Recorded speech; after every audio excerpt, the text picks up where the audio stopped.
अर्जुन सोच रहे हैं कि गुरु के उपकार तो अनंत हैं हम पर। गुरु ने अपने पुत्र को जो नहीं दिया वो मुझको दिया है, अपने शिष्य को दिया है। अपने पुत्र को केवल ब्रह्मास्त्र छोड़ने की ही विद्या सिखाई, गुरु महाराज ने मुझे छोड़ने की विद्या भी सिखाई और वापस खींचने की विद्या भी सिखाई। गुरु ने अपने पुत्र को जो नहीं दिया मुझ पर कृपा करके मुझे दिया है। गुरु के अनंत उपकार है हम पर। आज द्रौपदी कह रही है छोड़ दो उसे। और पार्थ जरा सोचो, मेरे 5 पुत्रों की हत्या हुई, मैं निराधार नहीं हुई, मुझे 5 पति का आधार है। द्रौपदी के 5 पति क्यों, इसका भी अर्थ समझ लें। द्रौपदी दया की देवी। इस प्रकरण में भगवान वेदव्यास ने द्रौपदी का परिचय कृष्णा के रूप में दिया है। निरीक्ष कृष्णापकृतम गुरुस्तुतम वाम स्वभावा कृपया नाम च, वाम स्वभावा कृपया नाम च। कृष्णा, भगवान ने अपनी सगी बहन सुभद्रा को अपना नाम नहीं दिया, द्रुपद राजा की पुत्री द्रौपदी को अपना नाम दिया, तो द्रौपदी कृष्णा कहलाती है। क्यों कहलाती है? क्योंकि कृष्ण जिस तरह से दया के सागर है, पूतना जो मारने आए थी उसको मां को दे ऐसी सदगति दे दी। कृष्ण यदि दया के सागर हैं तो ये कृष्णा द्रौपदी भी दया की देवी। द्रौपदी माने दया की देवी। कितनी क्षमाशीलता, कितनी दया, 5 पुत्रों के हत्यारे को क्षमा करके छोड़ रही। हमसे किसी की गालियां सहन नहीं होती। किसी ने यदि अपमान कर दिया है तो हम मरते दम तक भूलते नहीं और बार बार चिल्लाते रहते हैं देख लूंगा देख लूंगा। तब तक तो यम हमें देख लेता है। जब तक यम हमें नहीं देख लेता तब तक हम बस छोड़ते ही नहीं बात को, देख लूंगा देख लूंगा। किसी के कटु वचन भी हमसे सहन नहीं होता है, तो 5 पुत्रों के हत्यारे को इस तरह से क्षमा देकर छोड़ देना यह कोई साधारण बात नहीं है। कृष्णा दया की देवी। तो द्रौपदी माने दया की देवी और उसके 5 पति पांडव, उसका अर्थ है युधिष्ठिर माने धर्म, भीम यानी बल, अर्जुन यानी आत्मा, सहदेव यानी ज्ञान, नकुल यानी रूप। धर्म, बल, आत्मा, ज्ञान और रूप, इन 5 के साथ दया का होना जरूरी है। द्रौपदी इन 5 की पत्नी है। धर्म के साथ, युधिष्ठिर के साथ द्रौपदी का विवाह होना चाहिए, दया होनी चाहिए। दया तो धर्म को मूल है, पाप मूल अभिमान, तुलसी दयान छांडिए जब लग घट में प्राण। यदि धर्म में दया नहीं है तो धर्म धर्म नहीं। जो धर्म हिंसा करवावे वो धर्म नहीं है। इसलिए हम हिंदू है। हिंदू की व्याख्या करते हुए विनोबा जी ने बहुत सुंदर बताया, हिंसया दूयते हृदयम यस्य स हिंदू।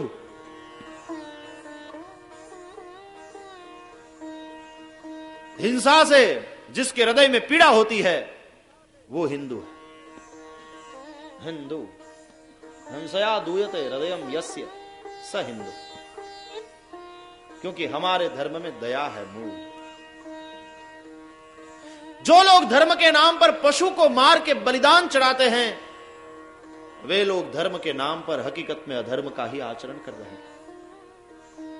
जगत में ऐसी कौन सी मां होगी जो इस तरह से हत्या का बलिदान मांगे? पशुवध, पक्षीवध,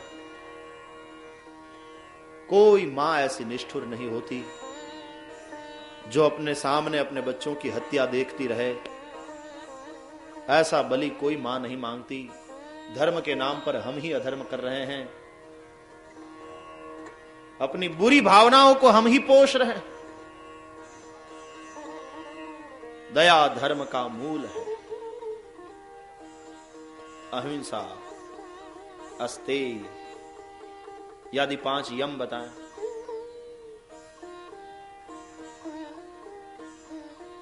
महात्मा गांधी जी ने वही अहिंसा के सिद्धांत को एक नई परिभाषा दी, विशाल अर्थ दे दिया गया उसको। अहिंसा, वाणी से भी किसी की हिंसा नहीं, किसी को बुरा लगे ऐसा बोले, किसी के दिल को चोट पहुंचे इस तरह से वाक्य यदि मुंह से निकलते हैं तो ये वाणी से हुई हिंसा। मन से किसी का बुरा सोचे, ये मन से होती हुई हिंसा।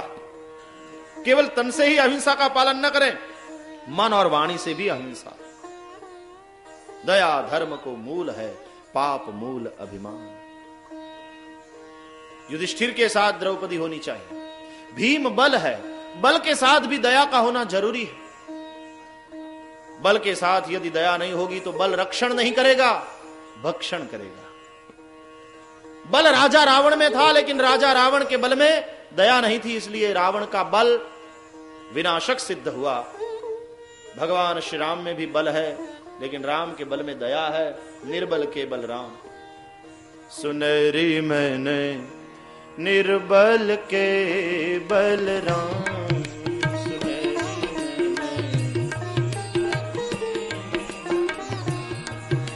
सुनहरी मैंने निर्बल के बल राम। सुनहरी मैंने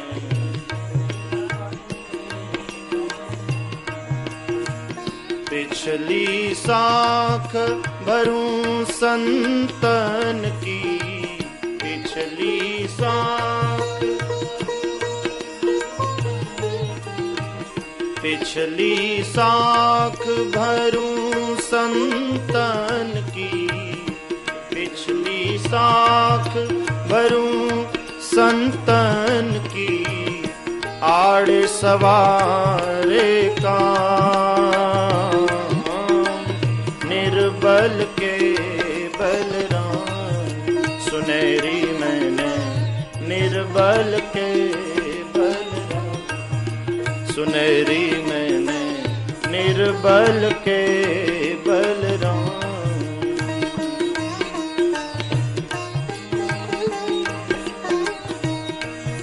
सुनहरी मैंने निर्बल के बल राम। सुनहरी मैंने। राम जी में बल है, लेकिन निर्बल के बल है प्रभु।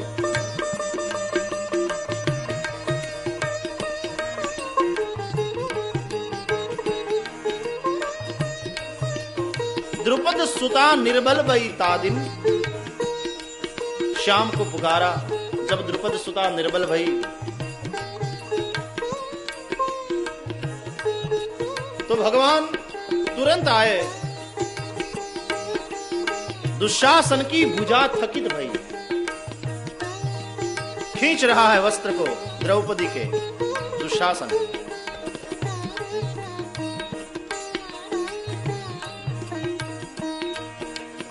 दुशासन की भुजा थकित भई, बसन रूप भय श्याम। सनेरी मैंने निर्बल के बल राम। बल राजा राम में भी है, लेकिन राम के बल में दया है, इसलिए निर्बल के बल बने हैं, रक्षक बने। राजीव नयन धरे धनुषायक, भगत विपति भंजन सुखदायक। भगत विपति भंजन है, रक्षा करने वाले। भीम बल है, बल के साथ भी दया का होना जरूरी है। और भीम छोटे हैं, युधिष्ठिर बड़े हैं। छोटा भाई बड़े भाई को अधीन होता है। धर्म बड़ा है, बल नहीं। बहुत बलवान है, इसलिए यदि किसी धार्मिक पुरुष को, संत को वो परेशान करने लगे तो असुर कहलाएगा। बल को तो धर्म के अधीन रहना चाहिए। भीमसेन अपने बड़े भाई धर्मराज युधिष्ठिर की आज्ञा में है, उसको अधीन। बल धर्म की सेवा में रहना चाहिए, बल धर्म को अधीन रहना चाहिए, बल के साथ दया होनी चाहिए। हमारी पौराणिक कथाओं में जीवन दर्शन भरा पड़ा है। ये केवल कथा वार्ता ही नहीं है, जीवन दर्शन है। इसलिए आज भी उसकी उपयोगिता उतनी ही है। उसमें जो निहित जीवन दर्शन है उसका दर्शन करना चाहिए।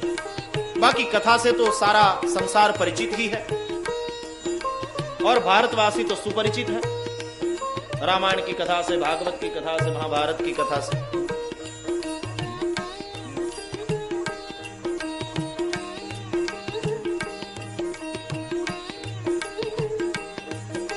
सुनहरी मैंने निर्बल के बलराम, सुनहरी मैंने निर्बल के बलराम, सुनहरी मैंने निर्बल के बलराम, सुनहरी मैंने निर्बल के बलराम।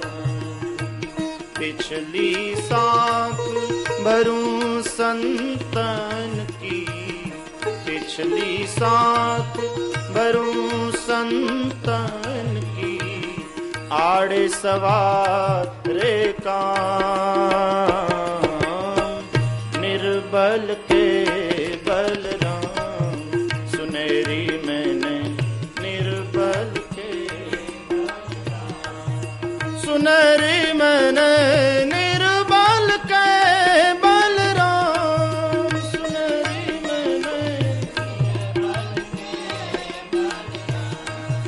सुनहरी मैंने निर्बल के बलराम, सुनहरी मैंने निर्बल के बलराम। आत्मा के साथ भी दया का होना जरूरी है, ज्ञान के साथ भी दया का होना जरूरी है, वरना अज्ञानी को हम निकम्मा समझेंगे, नीचा समझेंगे। रूप के साथ भी दया का होना जरूरी है, नहीं तो हम रूप गर्विष्ठ हो जाएंगे। द्रौपदी दया की देवी, द्रौपदी जो बोल रही है बड़ा सुंदर है। कहती है द्रौपदी जी पांडवों को, देखो मेरे 5 पुत्र यदि मारे गए तो मैं निराधार नहीं हूं, मुझे 5 पति का आधार है। लेकिन यदि इसको मार दोगे अश्वत्थामा को, तो उसकी मां का क्या हाल होगा, मां कृपी की दशा क्या होगी। द्रोण गुरु मारे गए हैं कुरुक्षेत्र के युद्ध में, पति का छत्र तो मां कृपी के मस्तक से, शिर से दूर हो ही गया है। अब एक पुत्र के आधार से मां जी रही है, गुरु पत्नी। अब उसके पुत्र को भी मार दोगे तो गुरु पत्नी तो निराधार हो जाएगी, उसकी हालत तो, उसकी दशा तो मुझसे भी बुरी हो जाएगी। गुरु के ऋण को इस तरह से चुकाओगे, गुरु पत्नी को इस तरह से दुखी करके। मुच्यताम मुच्यताम एष ब्राह्मणो नितराम गुरु, और मारोगे तो ब्रह्म हत्या लगेगी, छोड़ देना ही उचित। अर्जुन के लिए समस्या पैदा हुई, अब क्या करूं, मैं तो प्रतिज्ञाबद्ध हूं। यदि प्रतिज्ञा के अनुसार शिरच्छेदन करता हूं अश्वत्थामा का, तो एक तो गुरु के ऋण को चुकाने की जगह कृतज्ञ बनेंगे हम, कृतघ्न बनेंगे। कृतज्ञ होना चाहिए। और दूसरी बात, ब्रह्म हत्या लगेगी। और यदि न मारूं तो मेरी प्रतिज्ञा का भंग हो रहा है, और प्रतिज्ञा भंग क्षत्रिय के लिए मृत्यु है। क्या करूं? युधिष्ठिर के सामने देखा कि बड़े भैया कुछ कहें। तो युधिष्ठिर ने भी द्रौपदी की बात में अपना सुर मिलाया। धर्म है ना वो तो। कह दिया, अर्जुन द्रौपदी जो कह रही है वही ठीक है, छोड़ो अश्वत्थामा को, ये गुरुपुत्र हैं, पूज्य हैं हमारे। तो भीमसेन ने कहा, अरे छोड़ने की बात ही फिजूल है। अर्जुन तू इतनी देर क्यों लगा रहा है, निकाल अपना खड्ग। आप ताई को मारना वो तो पुण्य है, खत्म कर उसे। युधिष्ठिर भी बड़े भाई हैं, भीम भी बड़े भाई हैं। अब किस बड़े भाई की बात माने अर्जुन? कृष्ण के सामने देखा, अब आप कुछ बताइए। जगत में ऐसा कोई ताला नहीं जिसकी चाबी श्री कृष्ण के पास नहीं। अच्छे अच्छे ताले खोल दिए, जो सीधी तरह से नहीं खुलते थे, सबकी चाबी श्री कृष्ण के पास। भगवान आप कुछ बताइए। कृष्ण ने कहा, अर्जुन, आतताई को तो मारना ही चाहिए। भीमसेन ने ताली बजाई, वाह, अपनी फेवर में, अपनी फेवर में, ठीक है। लेकिन फिर कृष्ण ने कहा कि यदि आतताई ब्राह्मण हो तो उसकी हत्या नहीं करनी चाहिए। तो युधिष्ठिर मुस्कुराए, हां अब ठीक बोले। लेकिन अर्जुन और परेशान हो उठा कि ये भी दूध दही दोनों में है। ठीक से निर्णय दीजिए ना प्रभु, क्या करना चाहिए। कहा कृष्ण ने मारना तो चाहिए अर्जुन, लेकिन सामने ब्राह्मण है, इसलिए उसकी हत्या शिरच्छेदन से नहीं, शिखा छेदन से करनी चाहिए। ब्राह्मण की शिखा का छेदन उसकी हत्या मानी जाती है, तो शिखा छेदन करके निकाल दो उसे। अर्जुन ने अश्वत्थामा की शिखा का छेदन किया और फिर उसे मुक्त कर दिया। अश्वत्थामा को छोड़ दिया। पांचों बच्चों की उत्तर क्रिया, अग्नि संस्कार आदि किया, स्नान किया। लेकिन अश्वत्थामा को अपमान करके छोड़ा था, तो अश्वत्थामा वैर की आग से जल रहे हैं, बदला लेने के लिए फिर तैयार हुए। जीवित दान दिया था पांडवों ने, ऋणी है अश्वत्थामा, लेकिन अपमान करके छोड़ा है ना, जल रहे हैं बदले की आग में। पृथ्वी को पांडवहीन बनाऊं तब ही मेरा नाम अश्वत्थामा। तैयार हुए अश्वत्थामा पुनः। 5 पांडवों को मारने के लिए 5 बाण छोड़े और पांडव वंश को आगे बढ़ाने वाला एकमेव पुत्र अभिमन्यु की विधवा पत्नी उत्तरा के उदर में था। द्रौपदी के 5 पुत्र तो मारे गए हैं, अभिमन्यु भी मारा गया है 7 कोठे वाले युद्ध में।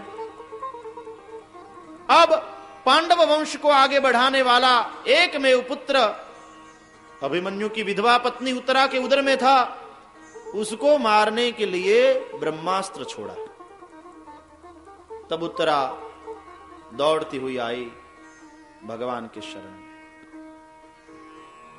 श्रीमद् भागवत के प्रथम स्कंध में 3 परम भागवत पुरुष और 3 परम भागवत स्त्रियों की कथा है। 3 परम भागवत पुरुष यानी भीष्म, युधिष्ठिर और परीक्षित। 3 परम भागवत नारी, तीनों सास बहू है, कुंता, द्रौपदी और उत्तरा। आज उत्तरा दौड़ती हुई आई भगवान श्री कृष्ण के शरण में। पाहि पाहि महायोगिन देव देव जगत्पते, नान्यं त्वदभयं पश्ये यत्र मृत्युः परस्परम। आपके शरण में हूं, मेरी रक्षा कीजिए। समर्थ श्वशुर जी खड़े हैं बगल में, अर्जुन, लेकिन उसके शरण में नहीं गई उत्तरा, भगवान श्री कृष्ण के शरण में गई। क्यों? क्योंकि सास जी ने समझाया था पुत्र वधू को, द्रौपदी ने समझाया था उत्तरा को कि बेटी, अन्याश्रयी को भगवदाश्रय नहीं मिलता है। अनन्य भाव से भगवान के ही शरण में जाना चाहिए। अन्याश्रयाणाम त्यागो अनन्यता, अन्याश्रय का त्याग ही अनन्यता। और भगवान का तो वचन है गीता जी में, अनन्यांश्चिन्तयन्तो माम ये जना पर्युपासते तेषां नित्याभियुक्तानां योगक्षेमं वहाम्यहम्। अनन्य भाव से जो मेरी शरण में आता है उसके योग और क्षेम का वहन मैं करता हूं। बेटी, पूर्ण भरोसा भगवान में होना चाहिए, अन्याश्रय ना करें। द्रौपदी पर बीत चुकी है, वह अन्याश्रय करने गई। दुशासन जब सभा में उसके वस्त्र को खींचने लगा तो द्रौपदी ने सोचा, सभा में द्रोण गुरु बैठे हैं, भीष्म दादा बैठे हैं, धृतराष्ट्र बैठे हैं, ऐसे बड़े बुजुर्ग बैठे हैं, वंदनीय महापुरुष बैठे हैं, और ये सब अन्याय होने देंगे? लेकिन न द्रोण कुछ बोले, न धृतराष्ट्र ने दुर्योधन को रोका, कोई नहीं आया बचाने। सोचा द्रौपदी ने, अच्छा मेरे 5 पति यहां उपस्थित है, वीर है, ये थोड़ी चुपचाप बैठे रहेंगे। लेकिन हारे हुए पांडव भी पिंजड़े में बंद शेर की तरह गुर्राते रहे, लेकिन कुछ बोल नहीं पाए। जब तक अन्याश्रय ले रही थी तब तक भगवदाश्रय नहीं आया। अरे दुशासन जब वस्त्र खींच रहा है तो द्रौपदी ने अपने दांतों से पकड़ा है वस्त्र को। भगवान ने कहा, जब तक अपने आप पर भरोसा है तब तक मेरी कोई आवश्यकता नहीं। दांत से भी पकड़ा है, अपने बल पर भरोसा है, मुझे नहीं जाना। जब लग गज बल अपनो बरत्यो, नेक सरो नहीं काम। गजेंद्र भी जब अपने बल पर भरोसा करके लड़ रहा था, गजेंद्र भी, तब तक नेक सरो नहीं काम, तब तक भगवान नहीं आए।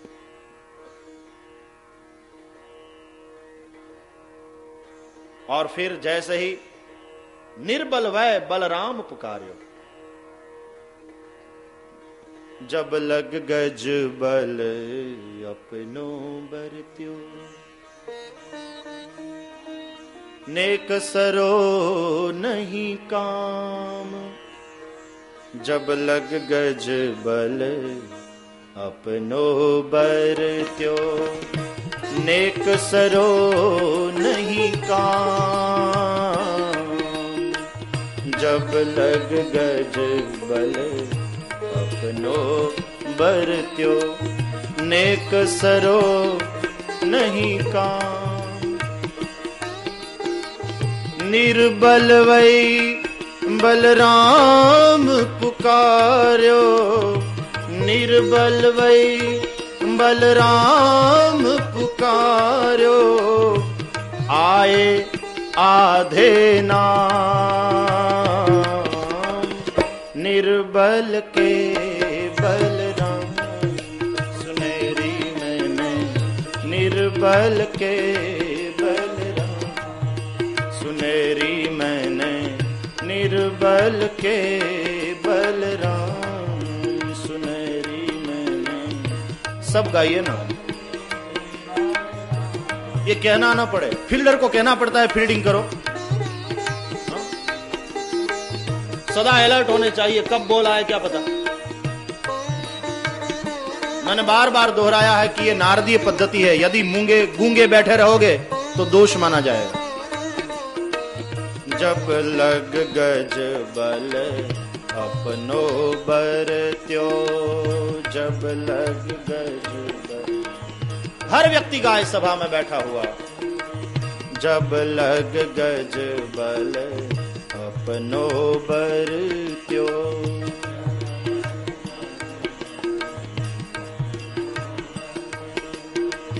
नेक सरो नहीं काम। नेक सरो, बहुत अच्छे।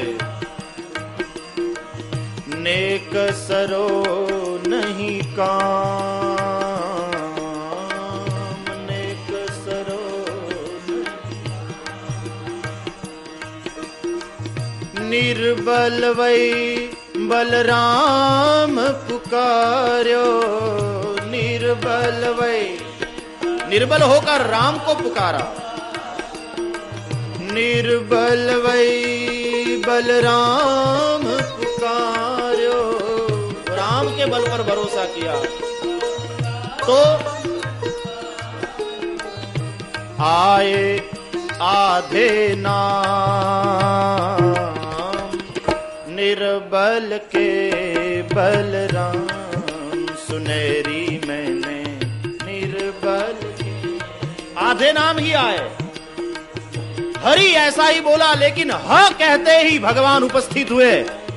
री तो तब बोला जब भगवान सामने आकर उपस्थित हुए।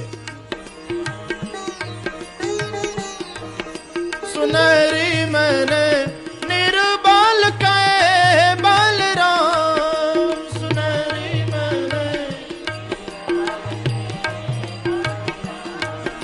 सुनहरी मैंने निर्बल के बलराम, सुनहरी मैंने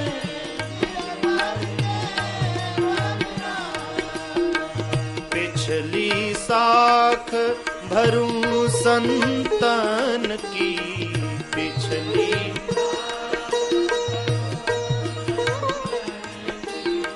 आप बहुत अच्छा गाते हैं। अब तक क्यों नहीं गाते थे, यही मुझे आश्चर्य हो रहा। इतना अच्छा गला पाया, मानो कोयल बैठी हो गले में घरौंदा बनाकर। इतना अच्छा गाते हो फिर भी क्यों नहीं गाते? भाव और प्यार से गाइए।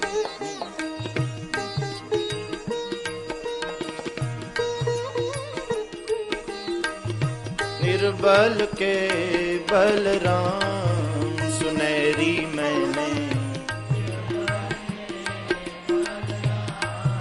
सुनहरी मैंने निर्बल के बलराम, सुनहरी,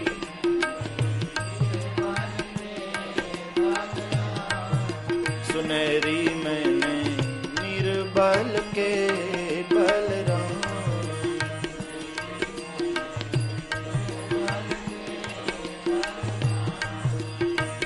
पिछली साख भरूं संतन की,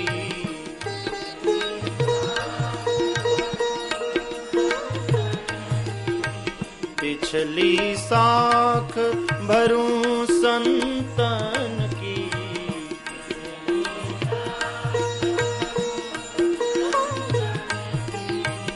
आड़े सवारे काम, निर्बल के बलराम, सुनहरी मैंने, सुनहरी मैंने निर्बल के बलराम, सुनहरी मैंने, सुनहरी मैंने निर्बल के बलराम, सुनहरी मैंने।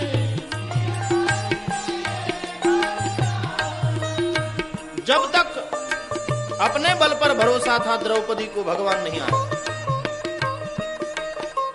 दांत से भी छूट गई जब सारी, अब भगवान को पुकारा, बसन रूप भय श्याम। बीत चुकी है द्रौपदी पर, सास पर, इसलिए बहू को कहा है बेटी अन्याश्रय मत बनना। अन्याश्रयी को भगवदाश्रय नहीं मिलता, निराश्रयी को ही भगवदाश्रय मिलता। उत्तरा को याद है सास जी की ये बात, इसलिए आज जब संकट में पड़ गई तो अपने ससुर जी के शरण में नहीं गई, लेकिन भगवान श्री कृष्ण के शरण में आई। पाहि पाहि महायोगिन देव देव जगत। अश्वत्थामा के ब्रह्मास्त्र से पीड़ित है, भगवान हमारी रक्षा करिए। यदि मेरी मृत्यु हो जाए तो कोई बात नहीं, लेकिन गर्भस्थ शिशु की मृत्यु नहीं होनी चाहिए। यह उत्तरा का मातृत्व है, स्वयं मरने को तैयार है, मेरे बच्चे की रक्षा होनी चाहिए। उत्तरा परम भागवत है। उत्तरा ने कहा हमारी रक्षा करिए। उत्तरा ने ऐसी नहीं प्रार्थना की भगवान ये अश्वत्थामा बहुत परेशान कर रहे हैं, उसको मार दीजिए, ऐसी प्रार्थना उत्तरा की नहीं। उत्तरा परम भागवत। हम प्रार्थना करते हैं तो कभी कभी मंदिर में जाकर, भगवान ये पड़ोसी बहुत परेशान कर रहा है, वो मर जाए ऐसा करिए। नहीं, ऐसी प्रार्थना उत्तरा की नहीं है। दूसरों का बुरा उत्तरा नहीं चाहती, वो तो अपनी भलाई चाहती। हमारी रक्षा करिए, और यदि मेरी मृत्यु हो जाए कोई बात नहीं, गर्भस्थ शिशु की मृत्यु नहीं होनी चाहिए। 5 पांडवों ने बाण को आते हुए देखा, तुरंत शस्त्र सज्ज हुए, लेकिन भगवान ने पहले ही सुदर्शन चक्र छोड़ा, बीच में ही काट दिए 5 बाणों को। और फिर उत्तरा के उदरस्थ शिशु की रक्षा करने के लिए भगवान उत्तरा के श्वासों के द्वारा उत्तरा के उदर में प्रविष्ट हुए। अश्वत्थामा के ब्रह्मास्त्र के तेज का नाश किया, उदरस्थ शिशु की रक्षा की। तब मां कुंता गदगद हुई और भगवान श्री कृष्ण की माता कुंता ने स्तुति की। नमस्ये पुरुषं द्वाद्यम् ईश्वरं प्रकृतेः परम् अलक्ष्यं सर्वभूतानां अंतर्बहिरवस्थितम्। नमस्कार करती हूं। किसको? मेरे भाई के लड़के को, भतीजे को। बुआ भतीजे को नमस्कार नहीं करती, भतीजा बुआ को नमस्कार करता है। तो मैं अपने भतीजे को नमस्कार नहीं कर रही। नमस्ये पुरुषं तुवाद्यम् ईश्वरं प्रकृतेः परम्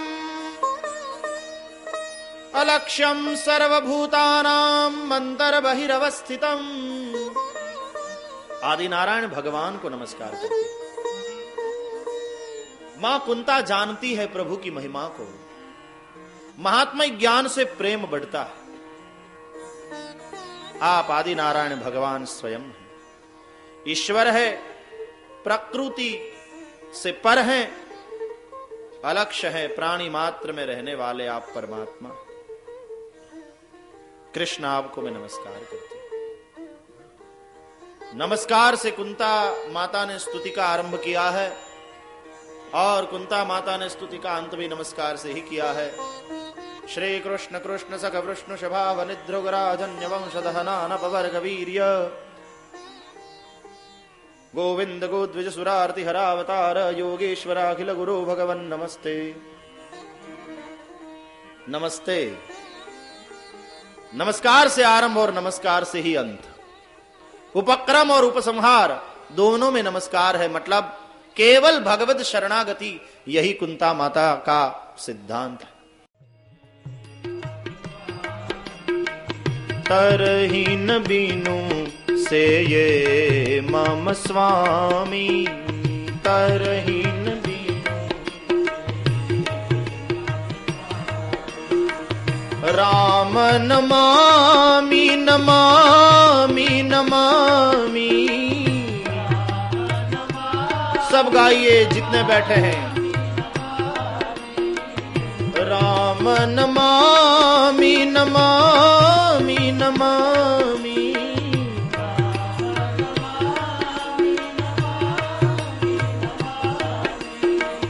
तरहीन बीनु से ये मम स्वामी।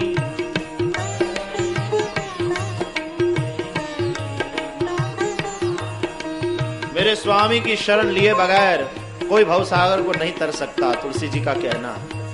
इसलिए मैं राम को नमामि नमामि नमामि नमस्कार करता हूं, नमस्कार करता हूं, नमस्कार करता हूं। केवल भगवत शरणागति। कुंता माता ने स्तुति करते हुए कृष्ण को कहा, हे नंदनंदन, आपकी माता देवकी से भी मैं ज्यादा भाग्यशाली हूं, क्योंकि आपने दुष्ट कंस से देवकी की रक्षा तो की, देवकी को बचाया, लेकिन देवकी के जिन 6 पुत्रों को कंस ने मार डाला उनको आपने नहीं बचाया। और मेरे बारे में जब मैं सोचती हूं तो आपने मेरी तो रक्षा की, मेरे बच्चों की भी रक्षा की। यथा ऋषिकेश खलेन देवकी कंसेन रुद्धाति चिरं शुचार्पिता विमोचिताहं च सहात्म